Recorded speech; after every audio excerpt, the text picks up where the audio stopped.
नमः शिवाय प्यारे साथियों। कैसे हैं आप सब। रोज की तरह क्वेश्चंस के अंबार लगे हुए हैं मेरे पास बहुत सारे। आज एक ने प्रश्न किया मित्र ने कि गुरुजी काम करूं या ध्यान करूं, पढ़ाई करूं, घर चलाऊं, ये क्या करूं। भैया ध्यान तो छोड़ दो, ध्यान तुम्हारे बस की बात नहीं। ध्यान जो है योद्धाओं का काम है। ध्यान जो भी जिसे अपने काम धंधे की और बिजनेस की और पैसा कमाने की और लाइफ में सक्सेस पाने का जिसको नशा है, ये उनके लिए है नहीं। साधना जो है राजकुमारों ने की है। भगवान बुद्ध एक राजा थे, प्रभु राम राजा के घर में पैदा हुए, कृष्ण राजा के घर में पैदा हुए। अब देखो जो बड़े बड़े राजपाट राजमहलों में पैदा होने वाले लोग अपना संसार छोड़ करके, अपनी पूरे जीवन की यात्रा छोड़ करके वो जंगलों में चले गए और अध्यात्म का रास्ता चुना। जिसने अपने जीवन में अभी कुछ देखा ही नहीं, कुछ पाया ही नहीं, उसके लिए साधना नहीं है, उसके लिए ध्यान नहीं है। जीवन में सारे सुख भोगने के बाद जब एक ऐसी स्थिति आती है जब आपको लगता है कि सब व्यर्थ है, कि कोई भी चीज़ जो है वो मुझे शांत नहीं कर पाई, मुझे खुश नहीं कर पाई, मुझे आनंद से नहीं भर पाई, तब कोई व्यक्ति साधना की ओर चलता है। उससे पहले साधना करने का कोई लाभ नहीं है। या फिर कोई सुख पाना चाहता है तो उसके लिए साधना की ओर चलता है।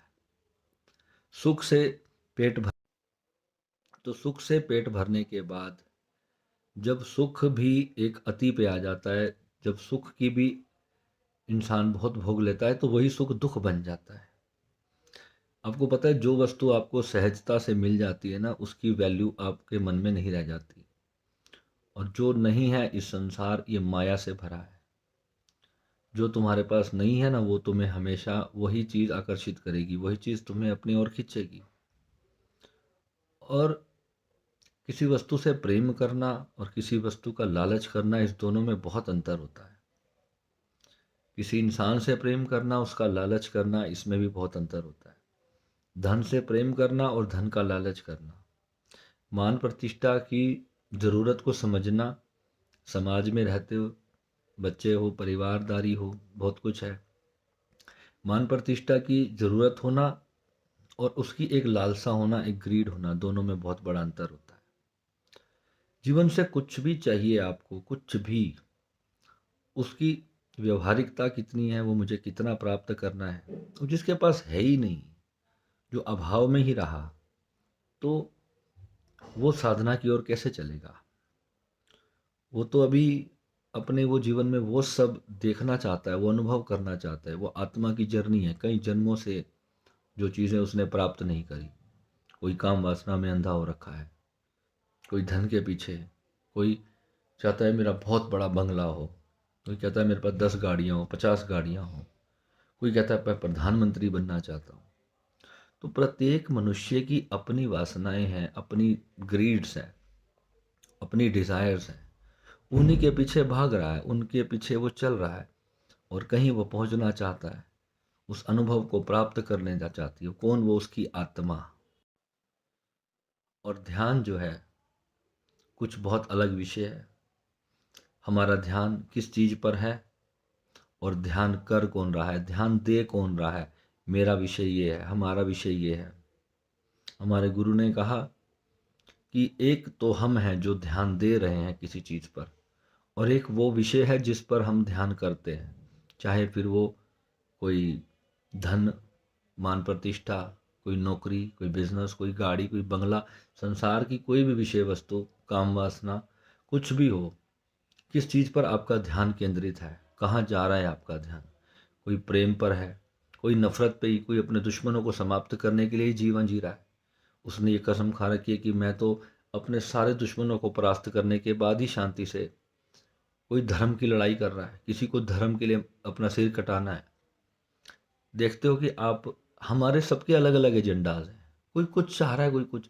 जो जो दमित चेतना है, दमित यानी जो उसने अपनी पूरे इंद्रियों को जाना ही नहीं है, पहचाना ही नहीं है, उसने अपनी सारी विषय वासनाओं का ही दमन करके रखा हुआ था, तो वो विस्फोटक क्रिया करके फूटता है जब, तो बड़ी विस्मयकारी स्थिति हो जाती है, बड़ी पीड़ादायक स्थिति उस आत्मा के लिए हो जाती है, जो उस व्यक्ति के खुद के लिए भी खतरनाक है और दूसरों के लिए भी अहितकर होती है, वो दूसरों को भी पीड़ा पहुंचाते हैं फिर।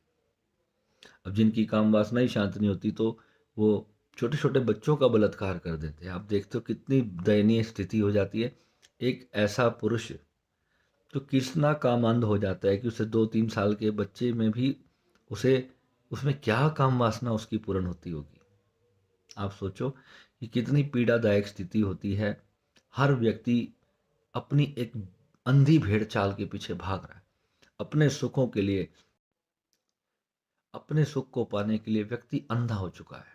संसार के प्राणी कहाँ भाग रहे हैं, ये सब शांत कैसे होगा जब तक गुरु मार्ग से, जिन्होंने अपने ऊपर शोध करके, जिन्होंने अपने ऊपर रिसर्च करके अपनी उन बुराइयों को पहचानने की कोशिश की थी, उन्होंने जो मार्ग निकाले थे, जो साधना के मार्ग निकाले, जो ध्यान की पद्धतियाँ जिन्होंने निकाली, उन्होंने कुंडलिनी जागृत करने के बाद अपने मन के विकारों को पहचानते हुए उसकी गहराइयों में जाकर के शोध किया, और उससे उन्होंने ये जाना कि मन के पार एक आनंद है, एक शांति है, एक सुकून है, एक तृप्ति है, जहाँ पर एक उस चीज़ को पाने के बाद फिर संसार की कोई चीज़ पाने योग्य नहीं रह जाती। मगर वहाँ पर भी शेष बचता क्या है, वो प्रेम बचता है। इंसान की फिर प्रेम पाने की आकांक्षा रह जाती है, और अंत में हम सब अपने जब भावुकता के क्षण में होते हैं, जब हमारा हार्ट सेंटर ओपन होता है, तो फिर काम वासना समाप्त हो जाती है, हमारे अंदर प्रेम की वासना जागृत होती है, प्रेम जागृत हो जाता है, हृदय विराट होने लगता है, यानी कि हम संसार में एक अलग दृष्टिकोण से जीने लगते हैं। तो ये भी जर्नी हमारी होती है, जब इसको हम पूर्ण करते हैं, इसमें आगे बढ़ते हैं, तो फिर अंतिम अवस्था जो है वो आत्म साक्षात्कार की आती है। और जब आत्मा अपने आप को पहचान लेती है, तब जाकर के उसे वास्तविक शांति का अनुभव होता है। तभी केवल वह जान सकता है कि मैं क्या हूँ। ध्यान एक चेतना है जो ध्यान कर रही है, और एक वो विषय जिस पर ध्यान दिया जा रहा है।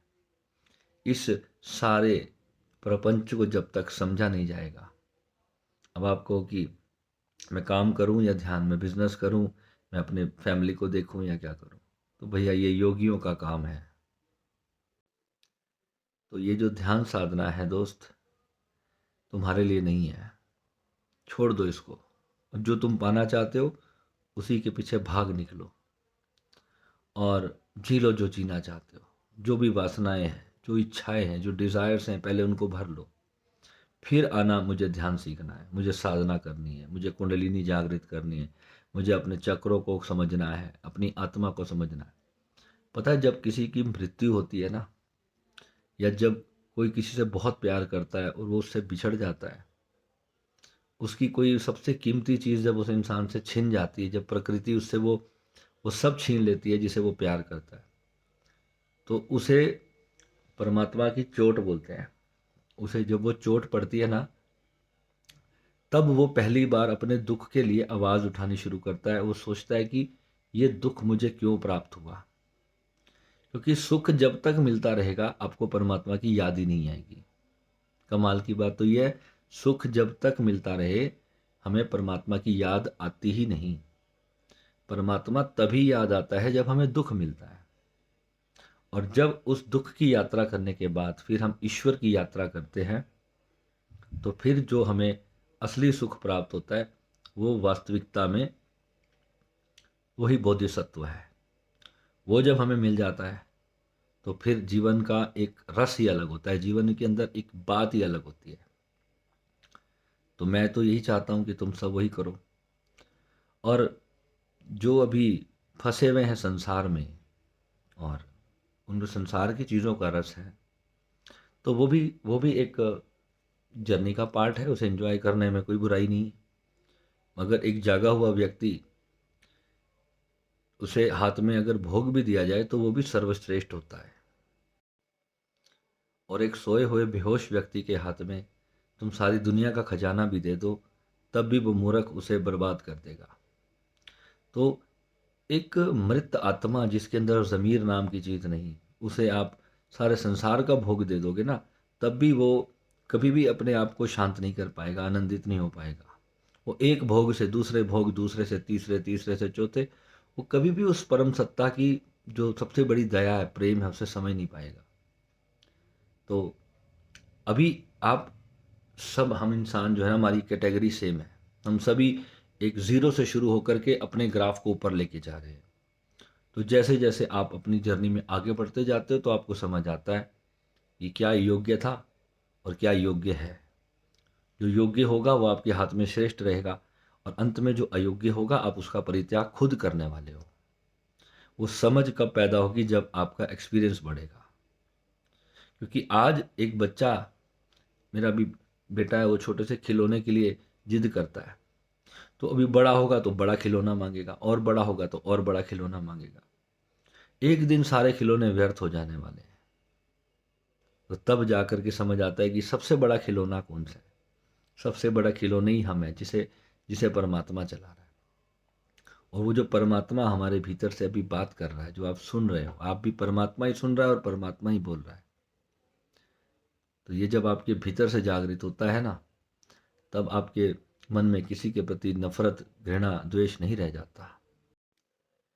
तब जो हमारे भीतर बचता है वो वास्तविक प्रभु का प्रेम बचता है। प्रभु यानी ये पूरा अस्तित्व, ये पूरी रचना इतनी प्यारी है, और इसे नरक बना के रख दिया है हम लोगों ने। नरक से बदतर करके रख दिया है जीवन को, सिर्फ अपनी तुच्छ इच्छाओं के लिए। सोचो कभी बैठ करके कि क्या दे रहे हो संसार को, और खुद अपने लिए कितना दुख बो रहे हो। जब धीरे धीरे ये सारी समझ आपके अंदर पैदा हो जाएगी ना, तो फिर जीवन जीने का असली आनंद आएगा। ठीक है, तो मिलेंगे अगले वीडियो में। नमः शिवाय।